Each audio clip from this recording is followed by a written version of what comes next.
I was asked to present on the purely internal rule and the effects the Zambrano judgment might have on it. And I'd like to start with a very famous quote by Advocate General Jacobs in the Constantinides opinion. And he said the following. He said, "In my opinion, a community national who goes to another member state as a worker or self-employed person is entitled not just to pursue his trade or profession and to enjoy the same living and working conditions as nationals of the host state. He is in addition entitled to assume that wherever he goes to earn his living in the European community, he will be treated in accordance with a common code of fundamental values. In other words, he is entitled to say civis europaeusum and to invoke that status in order to oppose any violation of his fundamental rights." So at the time this opinion was issued, it was a very far-reaching, visionary, and maybe also at the time a bit illusionary prospect of where EU citizenship might move. And I'd argue that with the Zambrano judgment, the European Court of Justice went even a bit further, because it's no longer wherever he goes to earn his living, but it's more or less wherever he resides. So, and to explain this rephrasal will be the point of the following discussion, and I'd like to structure it in the following way. First, I'd like to depict the purely internal rule before the Zambrano judgment was issued, and also its relation to reverse discrimination. Then I intend to present the passages in the Zambrano decision that might alter the rule, give a somewhat critical analysis of it, and then in the last step put it into a broader picture. So turning to the purely internal rule, it more or less states that the European Court of Justice will not rule on situations which are wholly internal to one member state. So whenever you want to rely on fundamental freedoms, there has to be a cross-border element proven. When you want to rely on citizenship rights, there needs to be a transnational aspect. But this rule doesn't stand in such a firm way, and it has been subject to major developments. The first one is that the detection of cross-border elements has been stressed to its limits, and Sharpson points this out in her opinion when she says that a person whose ability to move within the EU is hampered or made less attractive, even by his member state of nationality, can rely on treaty rights. And to give some examples of this extension, there was the Carpenter case where it was held that the person could rely on fundamental freedoms, and it was a case about a British national who had a Philippines national wife who faced deportation, and it said that if she had to leave Great Britain, he would be hampered in his ability to exercise his freedom of services.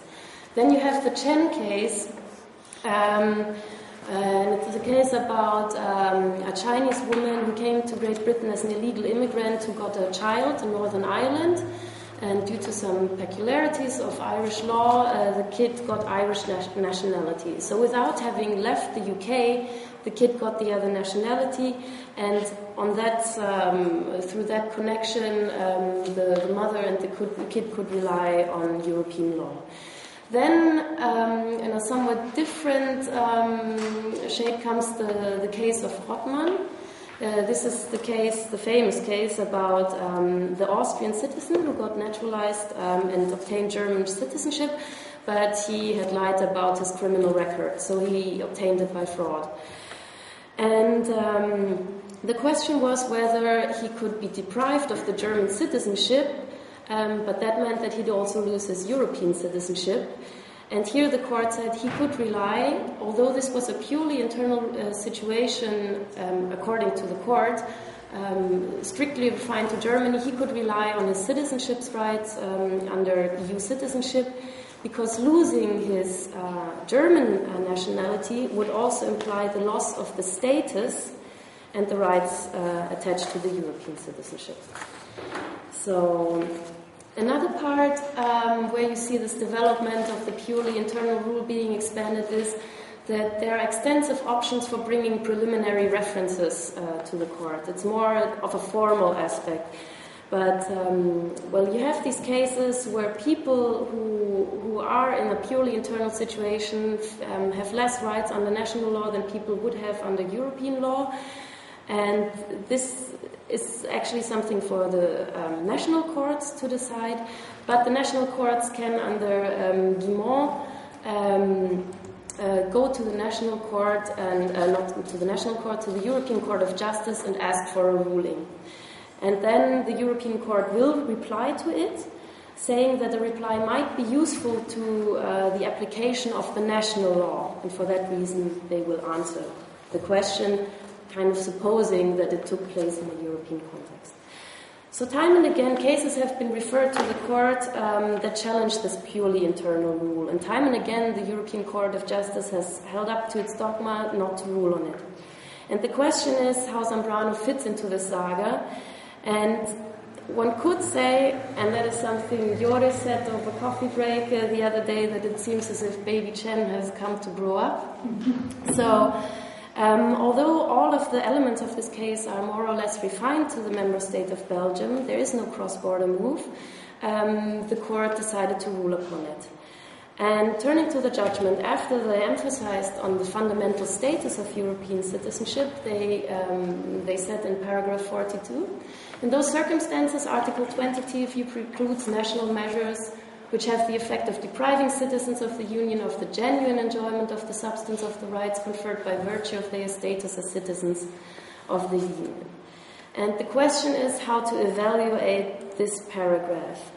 And I'd say that the more difficult part will be to fill these keywords, maybe, like, I think one can disagree on whether these are the exact keywords, but on how to fill these words with content.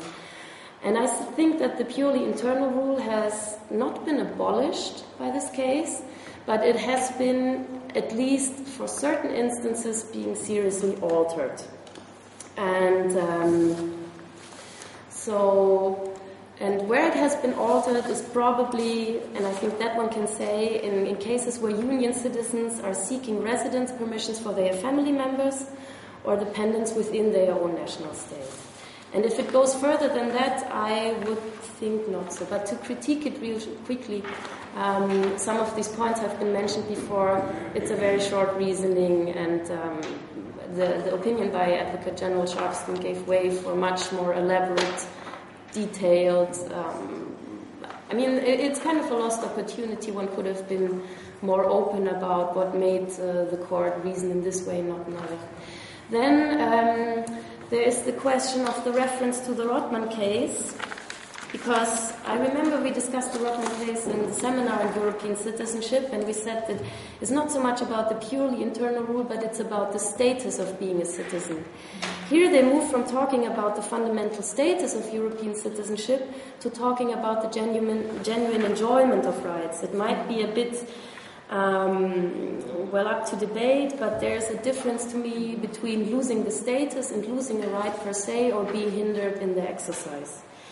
And then looking at the broader picture, it's difficult, where do you want to draw the line? This is a citizenship case, and it's not easy for me to detect how you want to draw the line between citizenship cases where you might have rights of residence in your home state, and cases of fundamental freedoms where I think you still need to show the cross-border moves.